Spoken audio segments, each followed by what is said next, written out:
Bonsoir à tous.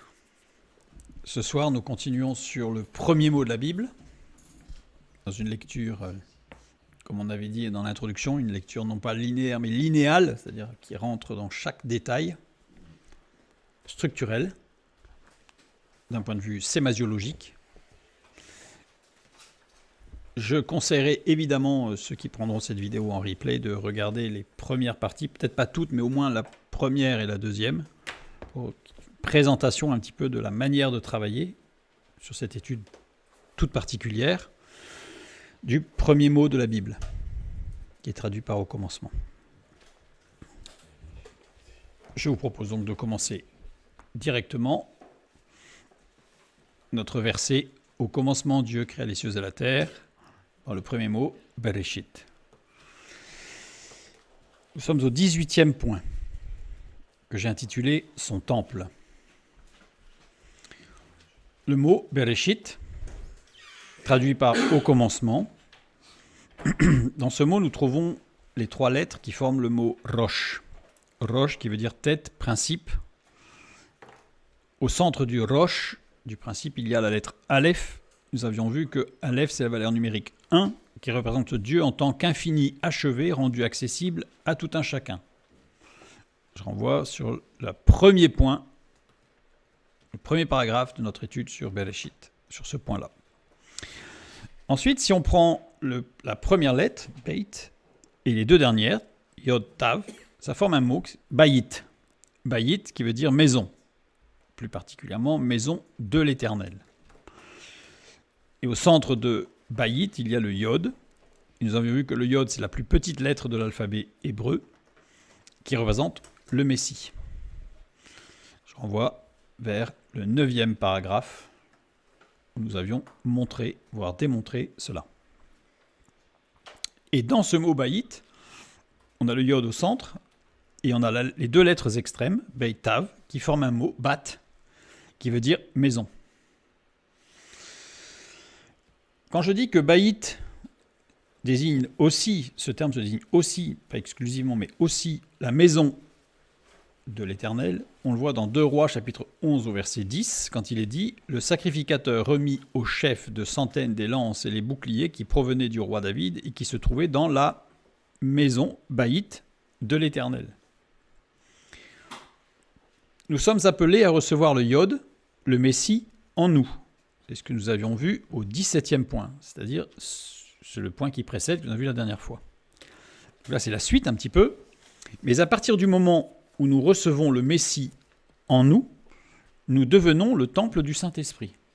Donc il y a une évolution, une transformation, évidemment, qui s'appelle la nouvelle naissance, mais il y a aussi une transformation, je dirais, d'attribution de notre être, qui devient le temple du Saint-Esprit. Alors, je vais retracer rapidement pour bien montrer l'importance, parce que ce qui peut paraître être un détail, être le temple de l'Éternel, le temple du Saint-Esprit, pardon, n'est pas un détail parce que ça dénote de quelque chose de particulier dans notre vie de chrétien. En tout cas, ça doit, ou ça devrait, je ne sais pas. Le salut en Jésus-Christ. J'ai pris un homme, une femme qui sont dans le monde, qui sont sans Christ, sans Dieu.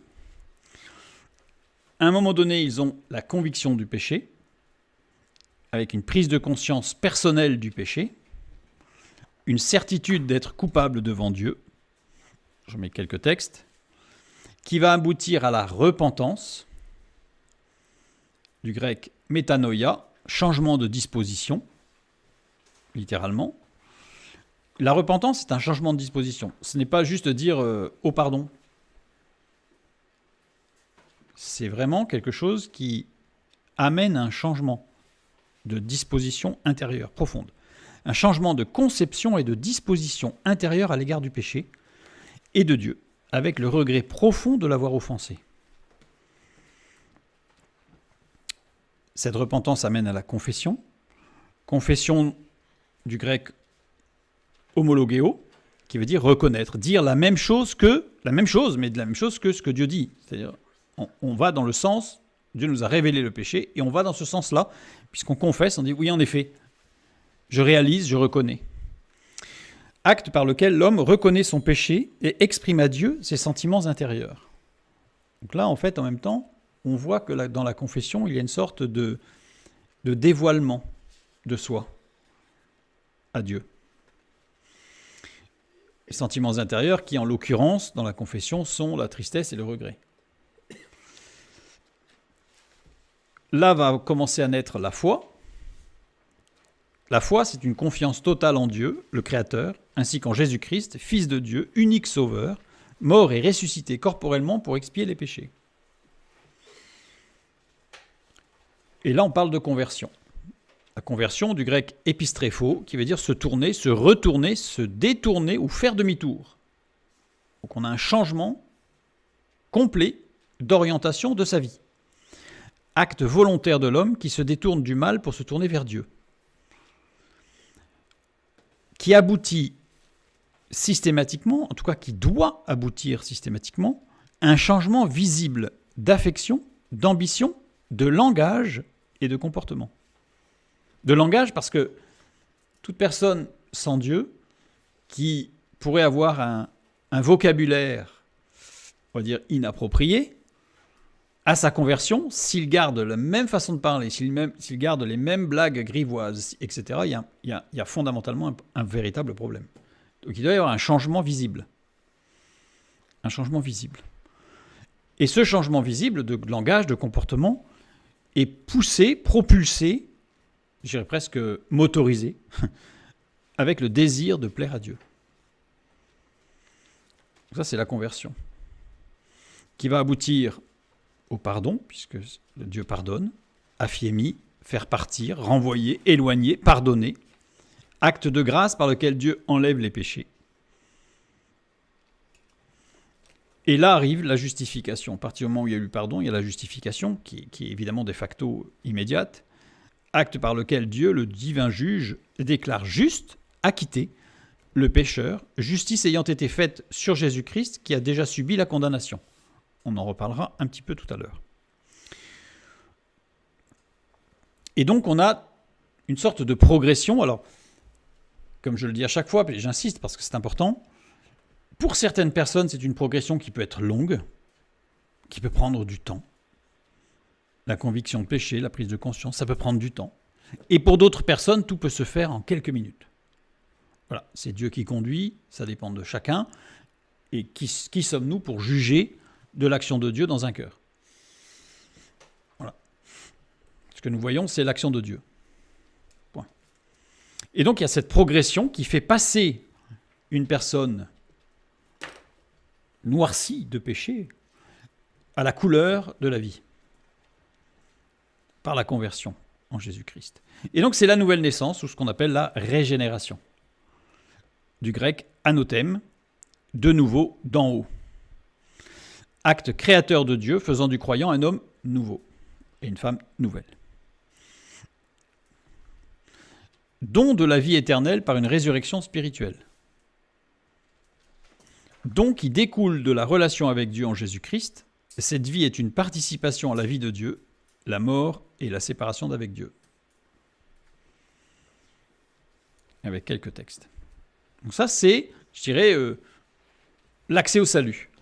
Je dirais le programme par lequel nous sommes passés, ou nous passons, ou certains de nos amis peut-être passeront, pour accéder au salut. Comme je l'ai dit, ça peut prendre quelques minutes, comme ça peut prendre des semaines, des mois, peut-être pas, et pourquoi pas des années. Je n'en sais rien.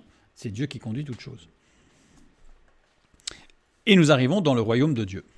C'est-à-dire que nous pénétrons le royaume de Dieu. Nous pénétrons dans le royaume de Dieu, c'est-à-dire que nous faisons partie de tous ceux qui sont sauvés par la grâce en Jésus-Christ. Cheminement plus ou moins rapide résultant d'une action du Saint-Esprit sur la personne et aboutissant à rendre celle-ci en mesure de faire un choix responsable quant à son salut en Jésus-Christ, le Fils de Dieu. C'est-à-dire que c'est le Saint-Esprit qui va travailler, qui va œuvrer au travers, à l'intérieur et à l'extérieur, au travers des circonstances de l'existence, aux circonstances de la vie, au travers des rencontres, au travers des difficultés, au travers des joies, au travers de tout. Il gère tous les événements de notre vie, depuis la procréation jusqu'au moment de la conversion, pour que nous arrivions à ce moment de choix responsable et totalement libre. Là, je renvoie vers les études sur le libre arbitre et sur la souveraineté de Dieu. Et donc, tout ce cheminement, pour nous rendre capables de prendre un choix responsable quant à notre salut en Jésus-Christ, le Fils de Dieu, qui est mort dans la souffrance pour chacun de nous, afin d'ouvrir un accès auprès de Dieu, le Père. C'est tout le programme. Donc si je reprends les deux individus qui ne sont pas encore sauvés, on voit une action du Saint-Esprit qui peut se faire de façon intermittente, parfois très forte, parfois on a l'impression qu'il ne se passe rien. C'est pour ça que j'ai mis des flashs qui sont irréguliers, c'est-à-dire que voilà, on peut avoir des périodes de l'existence où on a l'impression qu'il ne se passe rien. Mais comme dit l'Ecclésiaste, c'est quand il ne se passe rien que l'on peut considérer que le Saint-Esprit est le plus à l'œuvre et qu'il agit le plus. Ecclésiaste chapitre 3. Et donc ici, on a une action du Saint-Esprit sur la personne, non pas pour la marteler, mais pour la préparer, pour l'amener à un choix responsable, pas être sous l'influence d'amis, d'une culture, d'une éducation, d'une émotion quelconque, mais de l'amener vraiment à cette liberté de choix dans la responsabilité. Avec deux possibilités, où on accepte le salut, et on est régénéré, on connaît la nouvelle naissance, ou on refuse le salut, ce qui est possible, et à ce moment-là, on reste dans l'état de péché. Ça, c'est le salut en Jésus-Christ avec l'action du Saint-Esprit sur la personne. Maintenant, une fois qu'on a accepté le salut, on rentre dans une dynamique de marche avec Dieu. Nous sommes dans le royaume de Dieu, donc sauvés, et nous allons commencer une dynamique de sanctification. Du grec agiasmos, qui veut dire consécration littéralement. C'est un changement de façon d'appréhender les choses à l'égard du péché et de Dieu avec le désir de se destiner davantage à Dieu. Là aussi, c'est une dynamique qui peut, pour certains domaines de l'existence, prendre du temps, pour d'autres, être très rapide. Et pour chacun, ça peut être différent. Ensuite, on va passer à ce qu'on appelle en français la consécration. Alors on voit bien qu'en français, on a un petit peu mis les choses dans le désordre, puisque en grec, pas tout à fait la même chose, mais c'est pas grave. Du grec kaleo, être appelé, invité. Acte par lequel l'homme se sépare de choses qui limitent ou diminuent la communion avec Dieu. C'est la consécration. Là intervient le baptême d'eau, c'est-à-dire que c'est vraiment dans une dynamique de profession de son désir, de son engagement de marcher avec Dieu et d'aller en avant et d'aller marcher de plus en plus près, comme dit Jésus à ses disciples, suivez-moi, littéralement, marchez de plus en plus près de moi. Alors, il n'y a pas de flèche ni rien, parce que le baptême, évidemment, c'est pas au moment précis où on se dit, ça y est, je commence ma consécration. Non, ça fait partie de la dynamique. À un moment donné, on a le désir d'eux, et ça se fera en son temps. Une étape cruciale de la vie spirituelle du chrétien, le baptême.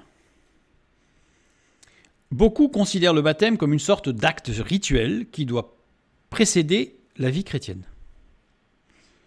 pour intégrer l'Église, le corps de Christ.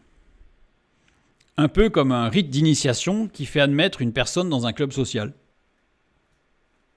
On ne rentre dans l'Église, dans le corps de Christ, que si on est baptisé, pour certains. Évidemment, ce n'est pas biblique. Ce n'est pas parce qu'on n'est pas baptisé qu'on ne fait pas partie du corps de Christ. Et ce n'est pas parce qu'on est baptisé qu'on fait partie du corps de Christ. Ce sont deux choses différentes. Beaucoup croient que le chrétien se fait baptiser pour suivre l'exemple parfait de Jésus. Jésus s'est fait baptiser, alors je me fais baptiser. Bon, c'est assez limite ça, parce que Jésus a été crucifié, même pas moi. Bon, donc on voit bien que ça a quelques limites quand même. Certains se posent la question de savoir si on peut être chrétien sans être baptisé. Certains se posent la question. Mais ils se posent la question parce qu'on les a amenés à se poser la question. Certains pensent que le baptême de Jésus représente une préfiguration de sa mort et sa résurrection. Il s'engouffre dans l'eau, donc il meurt et puis il ressuscite. Voilà, c'est une préfiguration. Ainsi, le baptême du chrétien représente le symbole de sa mort au monde et sa résurrection en Christ. pourquoi pas. Mais, le baptême de Jean était une chose. Et Jésus a été baptisé par Jean. Jean et Jésus devaient accomplir quelque chose, tous les deux en particulier. C'est Jésus qui le dit. Jean lui dit, mais non, c'est moi qui ai besoin de baptiser par toi. Et Jésus dit, ce que nous avons à faire, faisons-le. Il y avait quelque chose à faire. Jean devait transmettre la charge de sacrificateur à Jésus pour que celui-ci ouvre un nouveau sacerdoce par la foi. Puisque Jean, premier-né de Zacharie, Zacharie sacrificateur, Jean devient sacrificateur à l'âge de 30 ans. C'est dans le Lévitique. Donc Jean, étant devenu sacrificateur, en baptisant Jésus, fait de Jésus le nouveau sacrificateur. Le baptême chrétien est autre chose. C'est autre chose. Ce n'est pas le baptême de Jean. Alors c'est quoi ? Rapidement. Acte 19, 3 à 5. Il faut bien comprendre. Il dit, « De quel baptême avez-vous donc été baptisés ?» Ils répondirent, « Du baptême de Jean. » Alors Paul dit, « Jean baptisé du baptême de repentance, disant au peuple de croire en celui qui venait après lui, c'est-à-dire en Jésus. » Sur ces paroles, ils furent baptisés au nom du Seigneur Jésus. Donc on voit bien que le baptême de Jean, c'est pas le même que le baptême de Jésus. Enfin, en Jésus. Deux choses différentes. Jean affirmait qu'il fallait croire en l'œuvre de Jésus. Ils s'engagèrent dans la foi au Fils de Dieu mort et ressuscité. C'est pas la même chose. Jean affirmait qu'il fallait croire en l'œuvre de Jésus. Je crois dans l'œuvre de Jésus. Vous avez des gens qui croient dans l'œuvre de Jésus, mais c'est pas pour autant qu'ils acceptent l'œuvre de Jésus dans leur vie. Vous voyez la différence ? Je sais que c'est pas la même chose que je vis que. C'est pas du tout la même chose. Je sais que et je vis. C'est pas la même chose. Voilà le rapport qu'il y a entre le baptême de Jean et le baptême de Jésus. À la conversion, on devient le temple du Saint-Esprit. À la conversion, c'est pas au baptême, c'est à la conversion.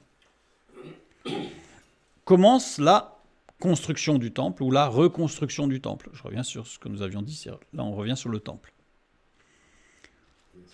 Au baptême, on dédicace publiquement ce temple à Dieu. Vous voyez le rapport ? C'est-à-dire que pour le temple de Salomon, par exemple, il y a toute une période de construction. Et il s'appelle, même dès la fondation, on l'appelle le temple de l'Éternel, même s'il n'est pas fini, c'est le temple de l'Éternel. Et à un moment donné, on le dédicace. À un moment donné, on dit ça y est, il est fonctionnel.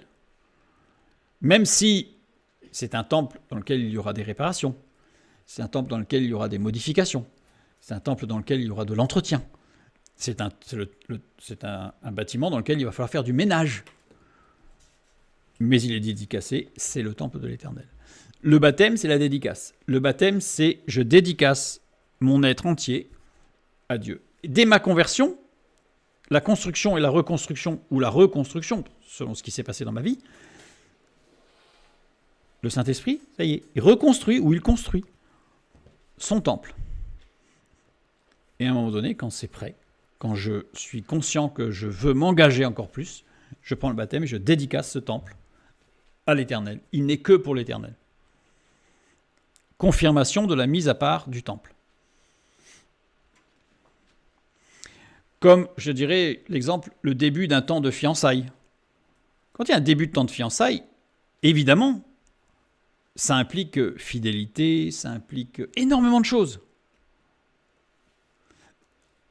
Mais il y a le mariage qui arrive. Là, le mariage, c'est la confirmation de ce qui a été dit, de ce qui a été fait le temps de fiançailles. C'est pas quelque chose de nouveau, c'est pas quelque chose qu'on découvre. Il y a eu toute une démarche de construction du couple, et à un moment donné, on officialise en disant, ouais, on décide, c'est parti. On construit ensemble maintenant, complètement, et à la vue de tous. On dédicace notre vie. Avant la construction du temple, comme avant le début d'un temps de fiançailles, il y a un projet réfléchi et établi. On réfléchit à un projet. Les fiançailles, c'est commencer à construire un projet. Un projet. Après la construction du temple, comme après le mariage, il y a un projet de vie, d'action, d'utilité. C'est-à-dire que On réfléchit à un projet et ensuite il y a un projet. On prépare un projet de vie et ensuite on vit ce projet. Voilà les deux étapes fondamentales. Pour bien comprendre rapidement le baptême. Ensuite, après cette consécration et ce passage par le baptême, à un moment donné, on va avoir ce qu'on appelle l'édification, oikodomé en grec, qui veut dire action de construire, solidifier. Grec ecclésia, assemblée par convocation, qui sont liés. Édification, ecclésia, c'est l'assemblée qui a été édifiée, construite. Et nous sommes invités, c'est la consécration, c'est pour ça que le terme grec c'est kaléo, être appelés, nous sommes invités, et nous acceptons l'invitation à rentrer dans cette assemblée par convocation. C'est le Saint-Esprit qui nous convoque dans l'assemblée. Incorporation au corps de Christ du fait de son attachement à ce dernier et de l'accroissement de son amour pour Dieu. Et là, on arrive à l'onction de l'esprit, du grec chrisma, qui sert à enduire complètement, chrisma, qui sert à enduire complètement, donc on est complètement enduit, comme l'huile qui coule sur la barbe d'Aaron, vous savez, ce texte. Donc on est sous l'onction du Saint-Esprit. Développement des fruits de l'esprit résultant non de nos efforts ou de nos œuvres, mais de la présence du Saint-Esprit en nous. Ça, c'est vraiment important.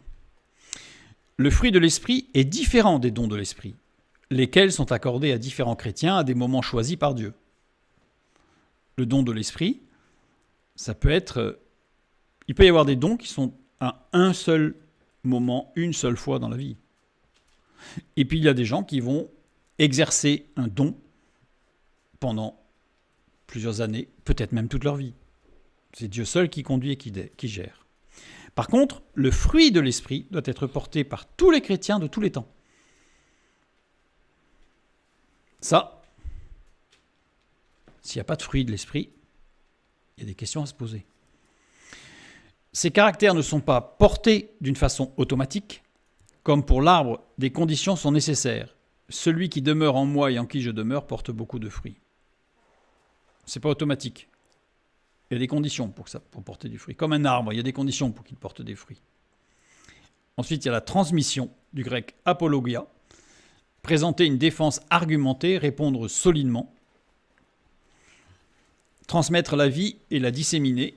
Le fruit a le sens de porteur de graines. Vous remarquez que la notion de transmettre intervient tardivement. Pour ça d'ailleurs que l'apôtre Paul donne le conseil en disant attention aux jeunes convertis qui se lancent dans la prédication. Attention. C'est pas dire que c'est pas bien, mais attention. Parce qu'il faut être très affermi, il faut être solide, enraciné. Pour pouvoir affronter certains arguments ou certains argumentaires très solides. 2, il faut être très documenté, parce que parfois il y a des questions se posent, et soit on ne sait pas quoi répondre, soit on va répondre n'importe quoi. Il faut faire attention. Ensuite, encouragement, grec parakaleo, supplier, prier, exhorter, apaiser, engager à, parler avec bonté, exhorter, consoler. Entretenir, fortifier la vie. Le fruit a alors le sens d'aliment, de nourriture. C'est-à-dire que le fruit a deux sens. Le fruit, il est porteur de vie, puisqu'il a la graine en lui, mais il est aussi un aliment qui fortifie. Donc là, il y a toute une dynamique qui nous permet de rentrer dans le royaume des cieux. C'est ça la différence entre royaume de Dieu et royaume des cieux. Le royaume de Dieu, c'est le salut. Le royaume des cieux, c'est cette dynamique de sanctification, d'édification, de consécration, l'onction de l'esprit, etc., etc. Donc, ici, nous avons affaire à la marche avec Dieu. C'est un cheminement plus ou moins rapide, une fois de plus, résultant d'une action du Saint-Esprit non plus sur la personne, mais dans la personne. Et aboutissant à rendre celle-ci en mesure de faire un choix responsable quant à sa croissance spirituelle, pour connaître Dieu de mieux en mieux et devenir de plus en plus libre dans la foi. C'est-à-dire qu'une personne qui a donné sa vie à Christ, qui est sauvée, peut refuser. C'est surprenant, mais elle peut refuser cette marche avec Dieu et sa croissance spirituelle. C'est une personne qui, malheureusement, n'ira pas de victoire en victoire, mais de défaite en défaite. Parce que la victoire ne s'acquiert que dans la marche avec Christ. Mais ceci étant, ça ne veut pas dire qu'elle n'est pas sauvée. Mais sa vie sera compliquée. En tout cas, beaucoup plus compliquée que dans une dynamique de marche où le Saint-Esprit va nous amener à nous rendre de plus en plus conscients, mais surtout responsables quant à notre croissance spirituelle pour connaître Dieu de mieux en mieux et devenir de plus en plus libre dans la foi. Libre, la liberté n'étant pas d'avoir la possibilité de faire ce que l'on veut faire, mais plutôt d'avoir la possibilité de ne pas faire ce que l'on ne veut pas faire. Parfois, vous entendez des personnes qui vous disent « Mais moi, je suis libre, je fais ce que je veux. » Et à ce moment-là, vous la regardez droit dans les yeux et vous dites « Et est-ce que tu peux arrêter de fumer, par exemple, si cette personne fume ?» Ah non, alors tu n'es pas libre. Parce qu'être libre, c'est justement ne pas faire ce que je ne veux pas faire. Ça, c'est être libre. Parce que si je fais ce que mes désirs, ce que mes pulsions m'amènent à faire, je ne suis pas libre, parce que je ne peux pas m'en empêcher. J'ai parlé fumer, on peut parler de la colère, on peut parler de toutes sortes de choses. La vraie liberté, c'est justement ne pas faire ce que je ne veux pas faire. Donc, en image, si je reprends nos deux petits personnages, qui sont sauvés, qui sont remplis de lumière déjà, pas de problème. Eh bien, le Saint-Esprit agit en eux et ça rayonne. Et ça rayonne. Vous voyez la différence ? Au départ, le Saint-Esprit agit de l'extérieur pour, non pas mettre la pression, mais pour amener la lumière de l'extérieur. C'est toute personne qui se trouve dans le noir, dans le mensonge du monde, le Saint-Esprit amène la lumière. Et ensuite, le Saint-Esprit va travailler à l'intérieur pour que ces personnes-là puissent elles-mêmes être, comme Christ est une lumière. Et là encore, on a deux possibilités. Soit on accepte de grandir spirituellement, et donc de marcher de plus en plus près de notre Sauveur et Seigneur, de fait, qui devient notre Seigneur, ou on refuse. Ça ne veut pas dire qu'on perd le salut, absolument pas. Ça veut dire qu'on perd, évidemment, quelque chose d'extraordinaire, c'est-à-dire acquérir la liberté.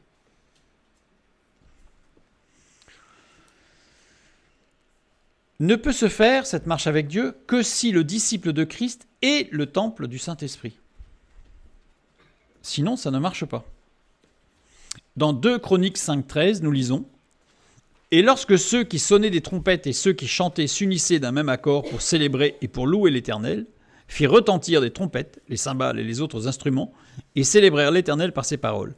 Car il est bon, car sa miséricorde durera toujours. En ce moment, la maison de l'Éternel fut remplie d'une nuée. » Regardez le détail du texte.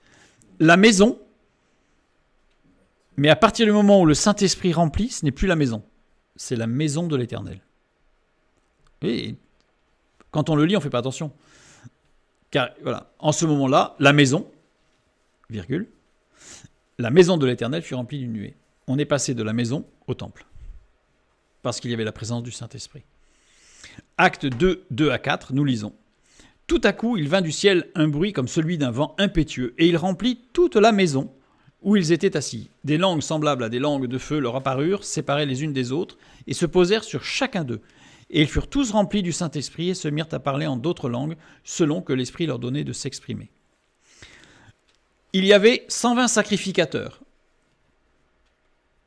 à la dédicace du temple, quand le Saint-Esprit, enfin la gloire de Dieu a rempli le temple, qui est devenu, cette maison qui est devenue le temple du Saint-Esprit, le temple de Dieu. Et dans Actes, il y avait 120 disciples. C'est-à-dire que le rapport, en fait, est souligné par le fait qu'il y avait 120 sacrificateurs dans un cas, 120 disciples dans l'autre. Il faut montrer que il n'y a plus le bâtiment qui est le temple de l'Éternel, le temple du Saint-Esprit, mais que maintenant, c'est le corps de Christ. Une transmission, je dirais, comme Jean a transmis la sacrificature à Jean, eh bien la transmission, elle s'est faite là, pour le temple de l'Éternel qui est devenu le corps de Christ. Et donc, ne peut se faire cette marche avec Dieu que si le disciple de Christ est le temple du Saint-Esprit, ce qui signifie que ce temple a été rempli de la gloire de Dieu. Ça veut dire que ce temple a été rempli de la gloire de Dieu. Je renvoie vers le 16e partie où on a parlé justement, le 16e paragraphe de l'étude de Bereshit, premier mot, où on a parlé justement de la gloire de Dieu qui remplissait l'individu. Et donc, à partir du maintenant, on comprend bien parce que c'est rapide, ce petit détail quelque part, de devenir le temple du Saint-Esprit, mais on comprend ce que ça implique. C'est extrêmement profond ce que ça implique.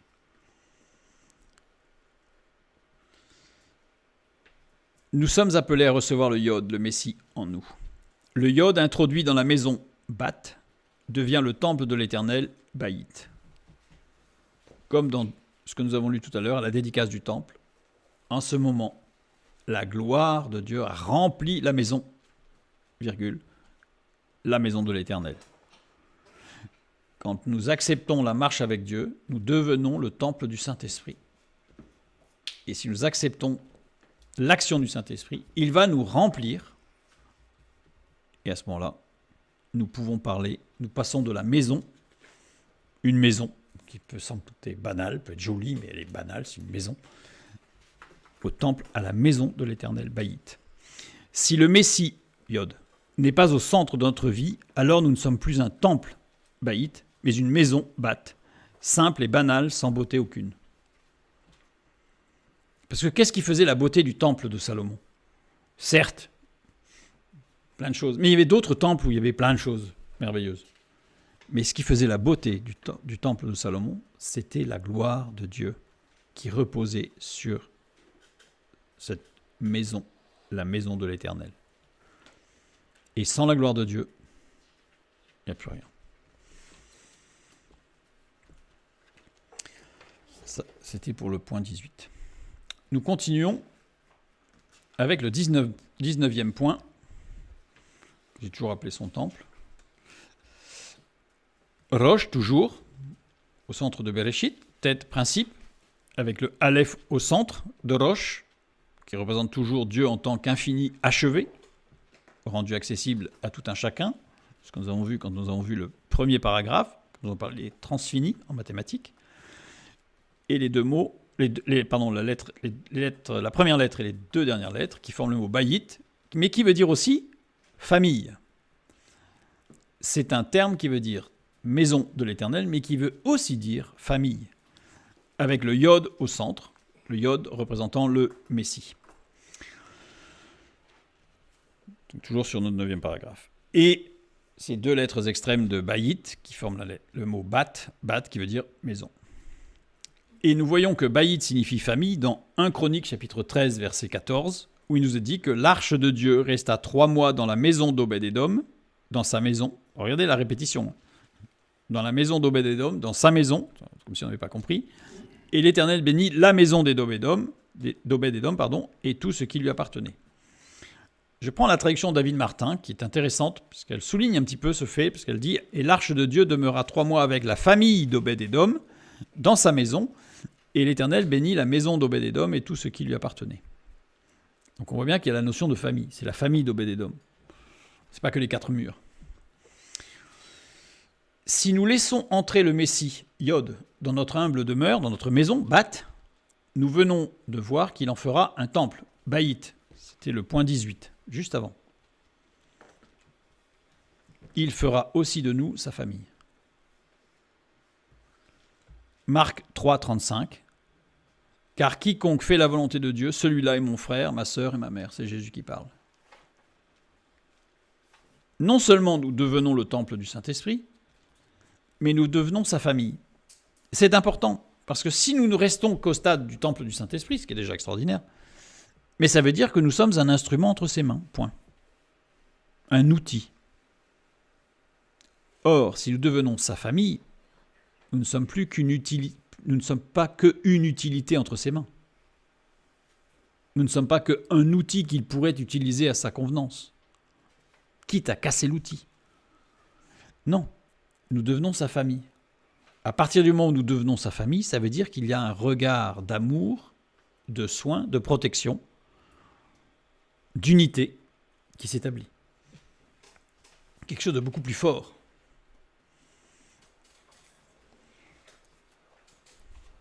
Toujours, ce premier mot, Bereshit, 20e point. Jésus, le grain de blé dans le champ. Bereshit toujours, traduit par au commencement. Les deux premières lettres, bar. Bar qui veut dire blé. On le voit dans Genèse 42.3. Quand il est dit, 10 frères de Joseph descendirent en Égypte pour acheter du blé bar. Mais ça veut dire aussi champ. On le voit dans Daniel chapitre 2 verset 38. Il a remis entre tes mains en quelques lieux qu'ils habitent, les enfants des hommes, les bêtes des champs, bar, et les oiseaux du ciel, et il t'a fait dominer sur eux tous. C'est toi qui es la tête d'or. Ça, c'est dans la vision de Daniel. Ce qui est intéressant, c'est qu'il y a 8 occurrences de bar traduit par champ, dans le sens de champ, et uniquement dans le livre Daniel quand c'est une prophétie. Donc ça parle d'une action de Dieu prophétique. Bar veut dire aussi pur, limpide. On le voit dans le psaume 19 au verset 8. Les ordonnances de l'Éternel sont droites, elles réjouissent le cœur, les commandements de l'Éternel sont purs, ils éclairent les yeux. Ils sont purs, bar. Nous avons aussi ces deux lettres, Beit Resh, qui forment le mot bor. Bor qui veut dire pureté, limpidité. On le voit dans le psaume 18 au verset 20. L'Éternel m'a traité selon ma droiture, il m'a rendu selon la pureté, bor, de mes mains.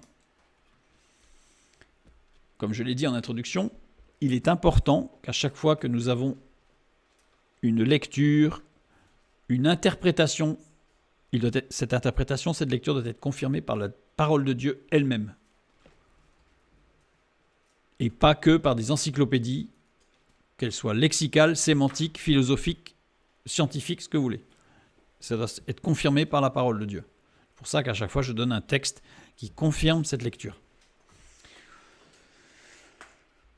Ensuite, nous avons la lettre Aleph. Aleph représente Dieu en tant qu'infini achevé, rendu accessible à tout un chacun, dont on l'a vu dans le premier paragraphe. Et les 3 dernières lettres, Shayit, Shinyotav. Shayit qui veut dire épine au pluriel. Ésaïe 5.6, nous lisons. Je la réduirai en ruine, elle ne sera plus taillée ni cultivée. Les ronces et les épines y croîtront, donc Shayit, et je donnerai mes ordres aux nuées afin qu'elles ne laissent plus tomber la pluie sur elles. Je vais reprendre, comme ça prend toute la page là, je reprends juste en condensé en haut de la page pour garder ça à l'esprit, les significations de chacune des lettres et des assemblages que forme le mot Bayit, qui forme le mot Bayit.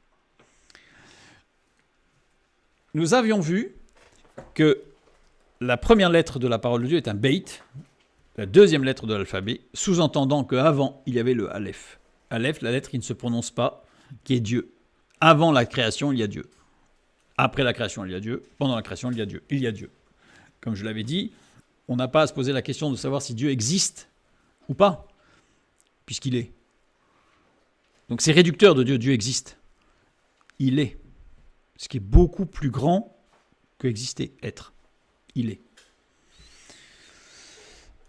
Première lecture, donc avec ce condensé d'informations dans cette construction sémasiologique.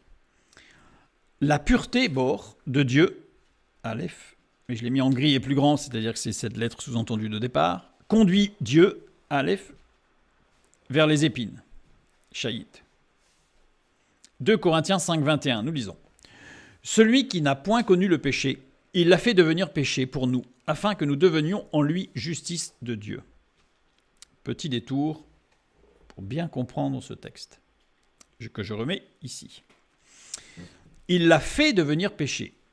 Je m'attarde un petit peu parce qu'il y a énormément d'interprétations, excusez-moi le terme, mais qui sont parfois complètement farfelues sur ce texte pour dire que Jésus est mort spirituellement, que Jésus est devenu un pécheur. Enfin oui, bon, on arrête.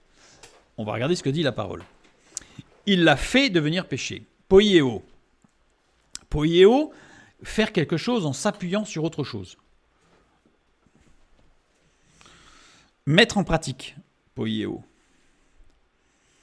Ce qui est différent de energeo, qui est aussi traduit par faire. Energeo, c'est agir, produire, en particulier en parlant de l'activité de l'esprit. On y voit la racine de énergie. Hein. Donc c'est-à-dire une action, je produis quelque chose, mais pas forcément en m'appuyant sur autre chose, et pas forcément pour mettre quelque chose en pratique. J'agis. Ce qui n'est pas mal en soi, mais ce n'est pas la même chose. Ici, c'est poieo.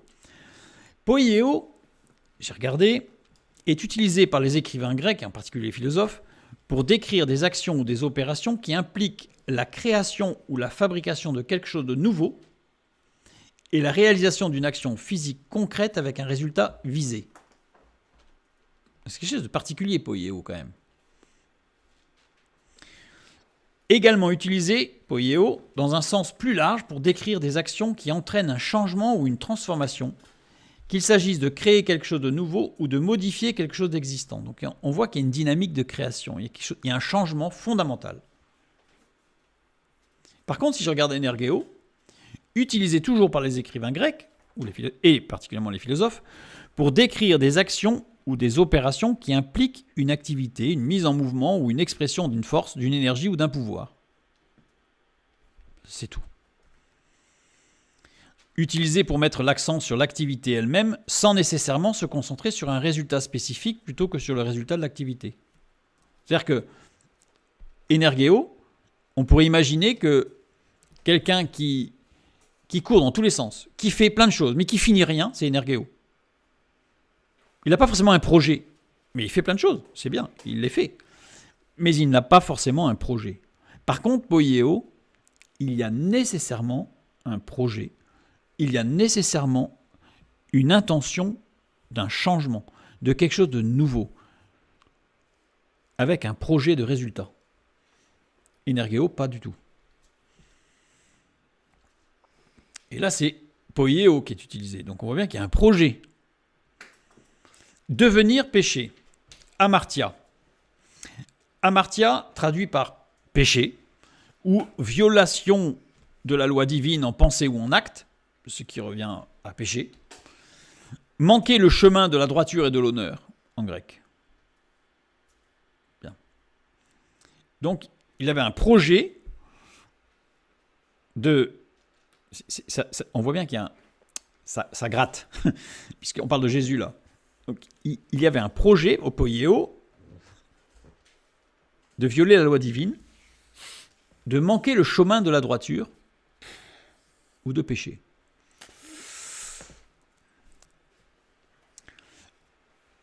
Définition donnée par le christianisme au mot grec amartia. Mais il faut quand même souligner que le mot amartia, en grec, a été utilisé à maintes reprises par les écrivains grecs bien avant la venue de Jésus-Christ. Et quel sens est-ce qu'il avait ? Ce serait intéressant de savoir. D'autant plus intéressant que l'apôtre Paul, il écrit à qui ? Il écrit aux Corinthiens. Les Corinthiens, c'est qui ? Ce sont des Grecs. Donc, s'il écrit aux Grecs, en utilisant un mot grec, c'est un mot que les Grecs vont comprendre, sans avoir nécessairement à redéfinir le mot en disant « oui, mais attention, maintenant que Jésus-Christ est venu, il ne veut plus dire ça ». Qu'est-ce qu'il voulait dire amartia ? Amartia faisait référence à une action ou un comportement qui allait à l'encontre des principes de la vertu, de la sagesse ou de l'excellence morale, qui n'était pas logiquement juste ou justement logique. C'est-à-dire que c'était quelque chose qui n'était pas logiquement juste. Attention, c'est subtil, parce que ça ne veut pas dire que c'était injuste. Ça veut dire que c'est logiquement Si je réfléchis par pure logique, c'était pas juste. Chez Platon, le terme amartia est utilisé pour désigner une action qui n'est pas dans la logique de la justice pure et qui mène à une tragédie.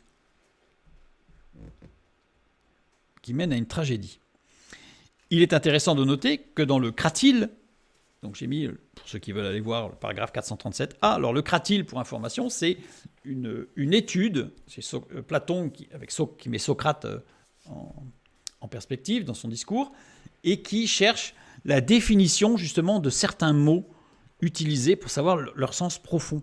Donc c'est vraiment une étude du terme. Qu'est-ce que ça veut dire ? C'est intéressant le Cratyle pour retrouver les termes grecs justement, pour savoir qu'est-ce que ça veut dire. Parce que c'est une étude de certains mots, dont amartia.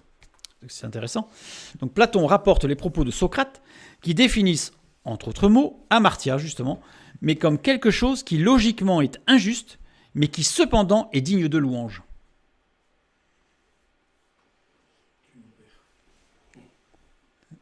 Et c'est extraordinaire. Dans La République, j'ai mis la référence, il exprime que amartia, donc Platon, amène un châtiment qui est un bienfait divin en réalité.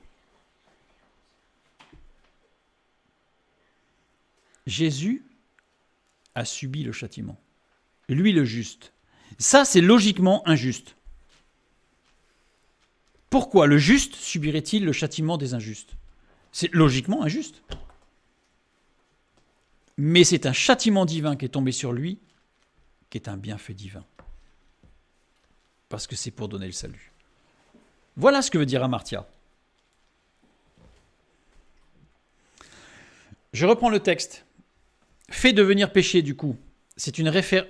On comprend que c'est une référence à l'œuvre substitutive de la mort de Jésus sur la croix. Lui, le juste, mort pour les injustes. C'est logiquement injuste. Ou c'est justement logique.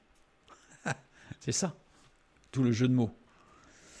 Dans Lévitique chapitre 4, les versets 3, 23 et 32, les animaux choisis pour le sacrifice d'expiation du péché devaient être sans défaut.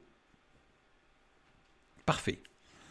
Les versets suivants, 4, 24 et 33, la personne présentant cette sainte offrande imposait les mains sur l'animal pour symboliser le transfert de son péché et de sa culpabilité. Et tous ceux qui touchaient ou mangeaient cette offrande pour le péché étaient ainsi sanctifiés. Jésus a dit, mangez mon corps, ceci est mon corps, ceci est mon sang.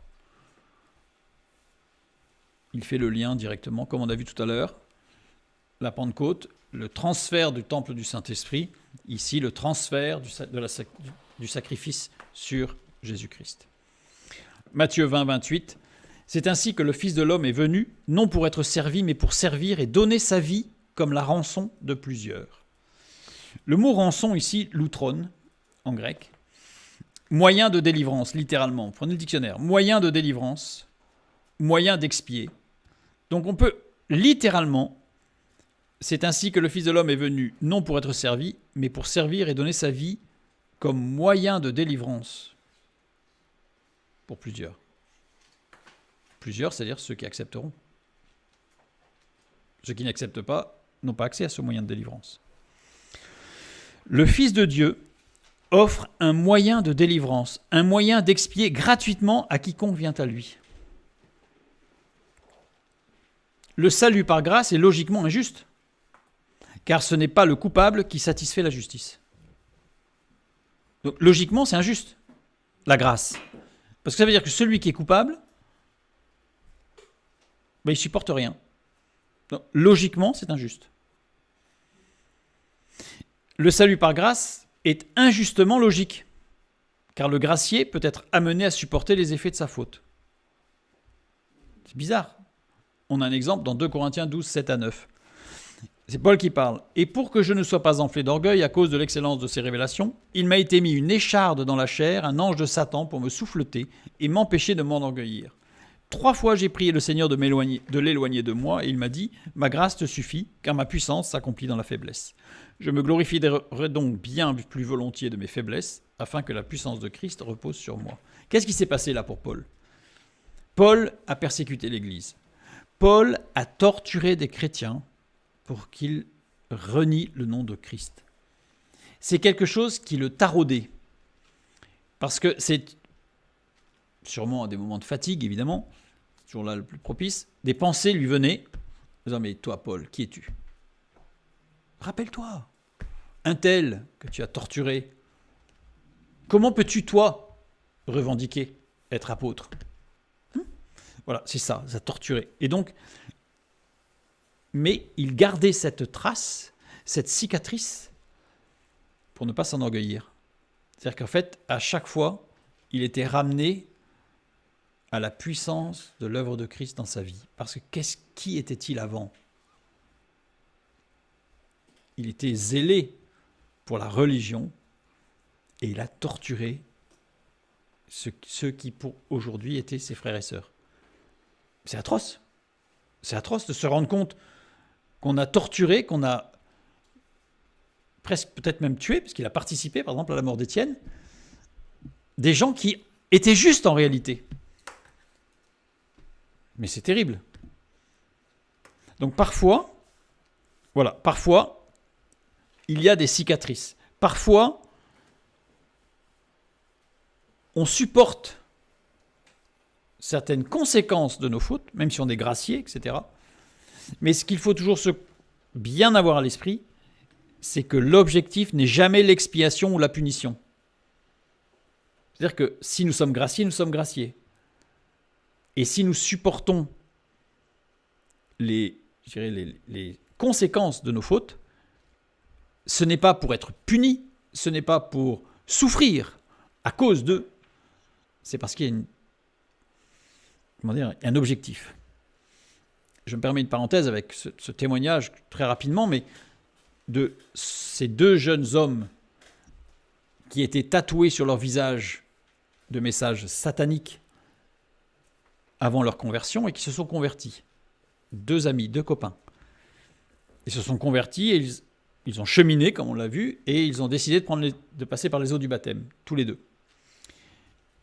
Dans l'église, il y avait plusieurs milliers de personnes, dont des anciens camarades qui eux-mêmes étaient tatoués et qui, eux, sont restés dans leurs activités déviantes, qui étaient là, présents. Donc le premier a pris son baptême, et en sortant du baptême, il n'avait plus aucun tatouage. Un miracle. Brouhaha dans l'église, évidemment. Le deuxième passe par les eaux du baptême, et quand il ressort de l'eau, il a tous ses tatouages. Le deuxième brouhaha dans l'église, mais pas du tout dans le même sens, puisqu'on commençait à entendre certains qui disaient qu'il y en avait peut-être un qui était converti et peut-être pas l'autre. Oui, on commence le jugement, vous voyez. Dieu a fait grâce, Dieu a répondu, et il a donné la raison pour laquelle l'un avait été lavé de ses tatouages et pas l'autre. Parce que Dieu les amenait tous les deux à témoigner de l'évangile dans les milieux d'où ils sortaient, et qu'ensemble, il y en a un qui serait le témoin de ce qu'était l'autre avant la grâce, pour illustrer ce qu'est la grâce. Et il fallait les deux. Voilà, il y avait une raison. Dieu a toujours une raison. Poieo, il y a un objectif, il y a un but. Tout ce que fait Dieu est parfait en son temps parce qu'il y a un but. Rien n'est fait pour faire. Et rien n'est fait pour punir parce que tout est accompli en Christ. Tout est accompli en Christ. Et donc, dans cette première lecture, on comprend bien, celui qui n'a point connu le péché, il l'a fait devenir péché, on a compris. On a compris, c'est pas, il ne l'a pas fait devenir péché, en fait. On comprend poieo, amartia, ce que ça veut dire par rapport à cette logiquement injuste, etc. Il a pris sur lui.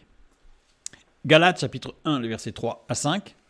Que la grâce et la paix vous soient données de la part de Dieu, le Père et de notre Seigneur Jésus-Christ, qui s'est donné lui-même pour nos péchés, afin de nous arracher du présent siècle mauvais, selon la volonté de notre Dieu et Père, à qui soit la gloire au siècle des siècles. Amen. Message qui annonce l'incarnation du Fils de Dieu, qui est Dieu. Qui est Dieu. Regardez la phrase. La pureté de Dieu conduit Dieu vers les épines. Mais en fait, il y a Dieu le Père et il y a le Christ. Il y a Jésus, le Fils de Dieu. Jésus-Christ. Et en fait, on les appelle Dieu. Tous les deux. Parce qu'il n'a pas regardé sa forme de Dieu, justement. Il était Dieu, le Fils de Dieu. C'est le mystère de la Trinité. Deuxième lecture. Le grain de blé, bar, de Dieu, Aleph, est dans les épines, Shahit. Jean 12, 24. En vérité, je vous le dis, si le grain de blé qui est tombé en terre ne meurt, il reste seul, mais s'il meurt, il porte beaucoup de fruits. Bar Aleph. Bar Aleph, nous avons vu que c'était Bar, fils de Dieu. Donc, le grain de blé, ce n'est autre que le Fils de Dieu. 11e paragraphe. Jean 12, 27, un petit peu plus loin. Elle lui dit, « Oui, Seigneur, je crois que tu es le Christ, le Fils de Dieu, qui devait venir dans le monde. » Matthieu 13, 22. « Celui qui a reçu la semence parmi les épines, c'est celui qui entend la parole, mais en qui les soucis du siècle et la séduction des richesses étouffent cette parole et la rendent infructueuse. » Jésus est venu dans le monde. Jésus est venu là où il y avait des soucis et la séduction des richesses. Lui, Fils de Dieu, pur. Message qui annonce la venue du Fils de Dieu dans le monde et il y mourra dans le monde. Il y mourra. Donc dès le départ, dès le premier mot, nous voyons que le grain de blé, le principe, il est le principe, Roche, le principe du grain de blé qui tombe dans le champ qu'est le monde. C'est pour ça qu'il n'apparaît que dans Daniel, le mot champ, bar. Parce que c'est une prophétie de l'œuvre de Dieu dans le monde, le champ. Et c'est pour ça que Jésus va donner cette parabole, parce qu'en réalité, quand il donne cette parabole, bien sûr que c'est une parabole qui image quelque chose de vrai, un enseignement pour tous ceux qui écoutent, mais en même temps, il parle de son œuvre à lui. Il est venu dans le monde, lui, le grain de blé, pour mourir dans le monde. Il va y mourir sur terre, mais il va ressusciter. Vous voyez, tout le message est là. Tout le message est là. Nous avons une troisième lecture. Le champ, bar, de Dieu est dans les épines. Petit détour. Faut bien comprendre. Jean 12, 31. Maintenant a lieu le jugement de ce monde. Maintenant, le prince de ce monde sera jeté dehors. On va s'arrêter sur le prince de ce monde. Puisqu'on sait qui c'est. Satan. Le mot prince ici, c'est archon. Archon en grec. Archon, ça veut dire haut magistrat. Ça ne veut pas dire prince. Ça veut dire haut magistrat. Les archontes. À Athènes, ils étaient au nombre de 9. C'était les hauts magistrats. Archon. Qui est différent du mot bas. Bas, qui est roi ou prince monarque. C'est pas bas qui est utilisé, c'est archon. Ou qui est encore différent de basileus. Basileus, qui veut dire chef souverain, prince régnant. Non, c'est archon. Archon était directement sous l'autorité du roi. Alors j'ai mis entre guillemets parce que ça pouvait être un empereur, ça pouvait être, enfin voilà, selon les périodes, donc c'est pour ça que j'ai mis entre guillemets. En tout cas, de l'autorité souveraine. Il devait appliquer les lois et les ordres du roi, l'archon. Donc Satan n'est pas régnant sur le monde. La Bible ne dit jamais cela. La traduction le dit, mais la Bible, elle, ne le dit pas, parce que c'est archon. Satan ne règne pas sur le monde. Satan est directement sous l'autorité du roi. Et qui est le roi? Dieu. Sa charge était temporelle et limitée socialement et juridiquement. C'est-à-dire que l'archon ne pouvait pas faire tout ce qu'il voulait sur les gens, pour les gens, contre les gens, et qu'il avait un périmètre juridique fini et temporel. Ça veut dire qu'il avait un début et une fin. C'est Satan. Il ne règne pas, et il ne régnera jamais. Dieu est, reste et restera le souverain absolu de sa création. Acte 5, 31. Dieu l'a élevé par sa droite comme prince et sauveur pour donner à Israël la repentance et le pardon des péchés. Là, on parle de Jésus. Et le mot prince, c'est pas archon, c'est archégos. Archégos, cause première, auteur de fondateur. Héros tutélaire, protecteur. Prince, chef des armées. Jésus, lui, oui, il est le prince, chef des armées. Le titre de prince de ce monde ne revient pas à Satan, mais au Fils de Dieu. La traduction amène certains chrétiens à détrôner le Fils de Dieu et à donner un rôle à Satan qu'il n'a jamais eu et qu'il n'aura jamais, mais qu'il aurait aimé avoir. Je trouve que cette traduction, elle est terrible. C'est l'un des textes qui m'indispose le plus au niveau des traductions, parce que je trouve qu'elle est terrible. Détrôner le Fils de Dieu pour donner un titre à Satan qu'il n'a pas. Et c'est même pas Satan qui a demandé à ce qu'on lui donne, c'est que la traduction le lui donne. Pour un terme grec, archon, qui ne veut pas dire prince.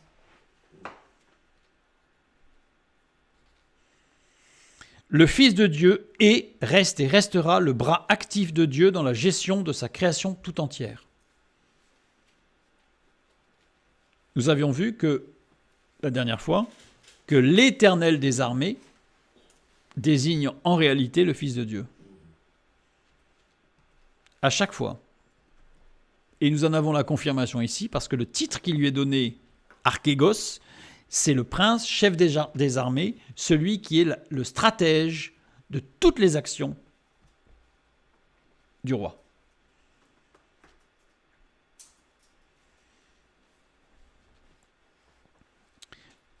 Donc, nous sommes bien d'accord qu'il s'agit bien du champ de Dieu. Le monde appartient à Dieu et non pas à Satan, qui règne absolument pas.